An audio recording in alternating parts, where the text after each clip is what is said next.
Hello, students of the short story. Professor Berninger here, out on a beautiful day. I decided to come out into nature since this story, I think, is really a story about nature. And of course, we're talking about Antlers, Rick Bass's Antlers. And he even, the epigraph, which is a short quotation, usually written by someone other than the author, at the beginning: "The woods can be a bit strange. It takes a long time to feel you belong there, and then you never again really belong in town." And of course,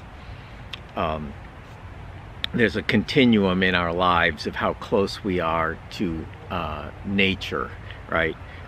If you live in the woods in a cabin or even a yurt or something like that, and you hunt and gather, you're very close to nature. But the minute you introduce, say, electricity, and then the further away you move from the woods to a suburb, to a city, and air conditioning and heat, you can just hit a button and your heat comes on. The further removed you are from nature, well, whatever, that's good, bad, whatever. But this story, I think, gets at that continuum, and the people here, the 36 people who live here, are about as close to nature as someone gets, unless they live, all alone in the cave. They do have each other, and there's a bar, and there's a little settlement. But they write about this. Rick Bass writes about the summers, and of course Halloween marks when all the sort of people who move in and out of the valley, and maybe tourists, leave. You imagine this story somewhere out in Montana or Idaho or somewhere like that, and then when they leave, you just have the 36 locals left, and those are the folks who I think can never really be in town again now that they've made their living out there. It's a very interesting story, and the people, I think, just like the story we started our semester with, right? Watch the Animals.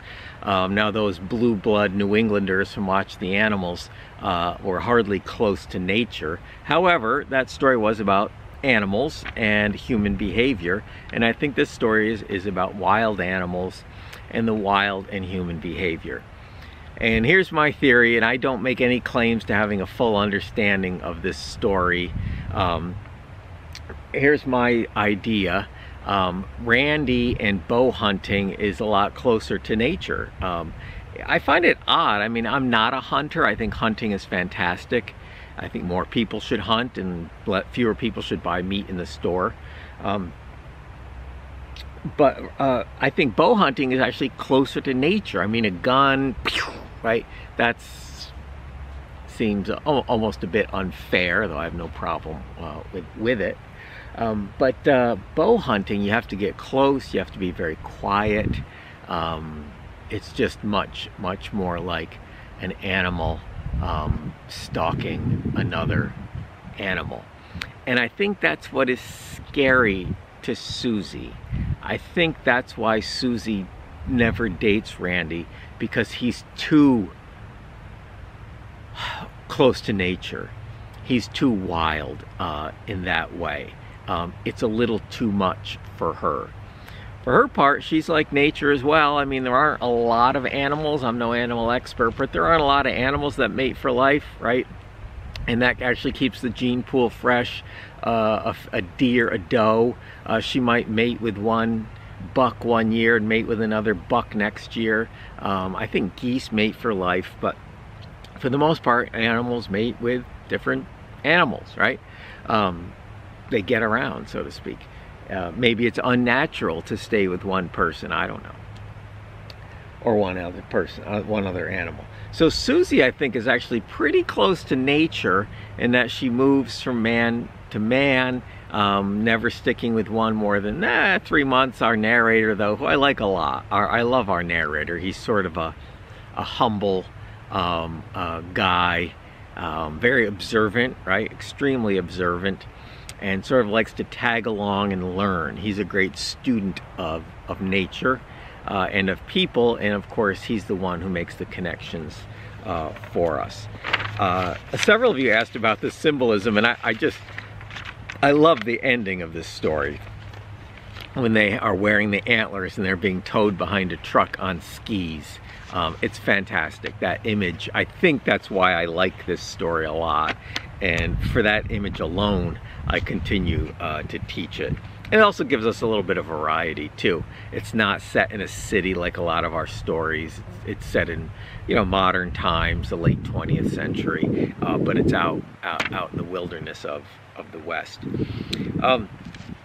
So I think they wear the horns because they are sort of, I don't think they are aware of this because they're usually drunk when they do it, but I think it is something primal inside of them.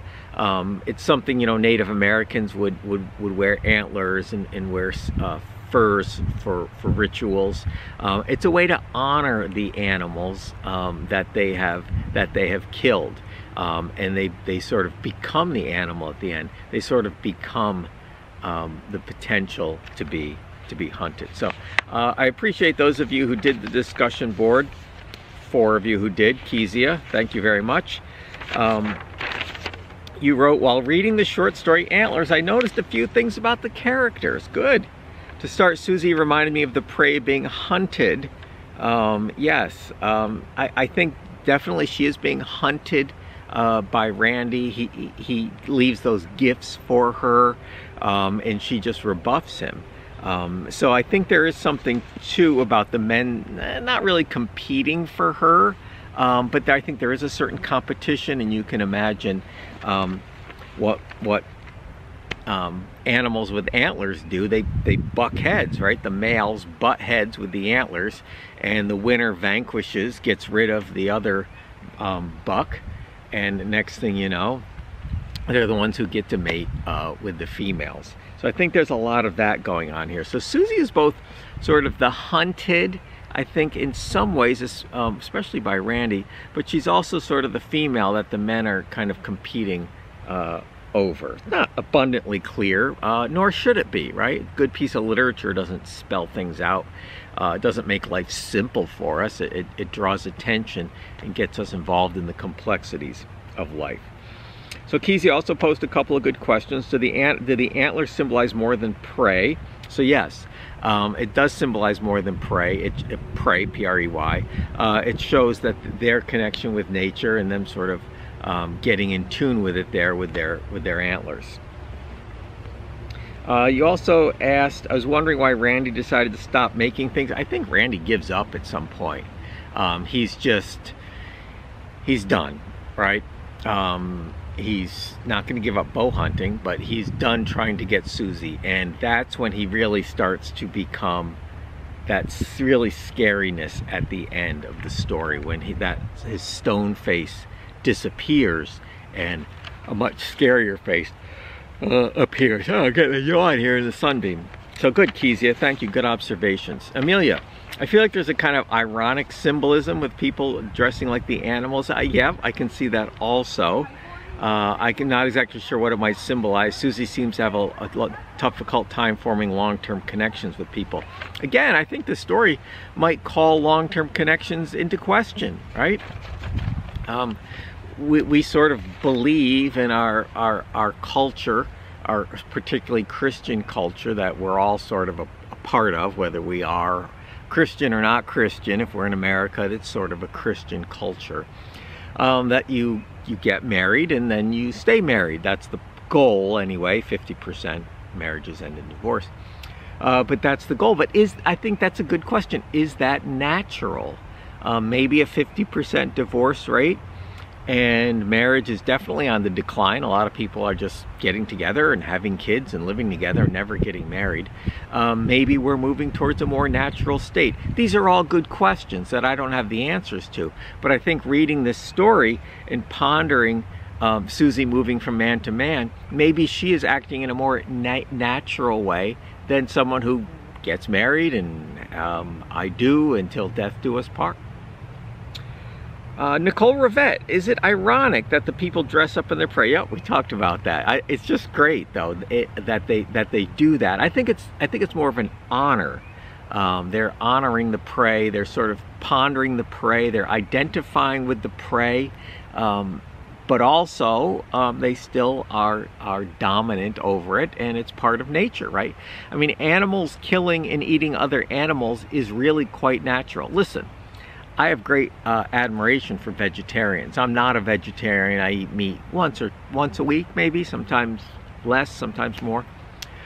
But I have nothing but sheer appreciation and admiration for vegetarians. However, animals hunting, stalking other animals, killing them and eating them is perfectly natural, right? Does Susie dislike Randy because it reminds her of herself? Ooh, very interesting, Nicole. A great line of thought, right? A great line of thought. And I think you're onto something, because she is she picks which guy she wants to be with. So in a way, she's a hunter or huntress herself. Excellent.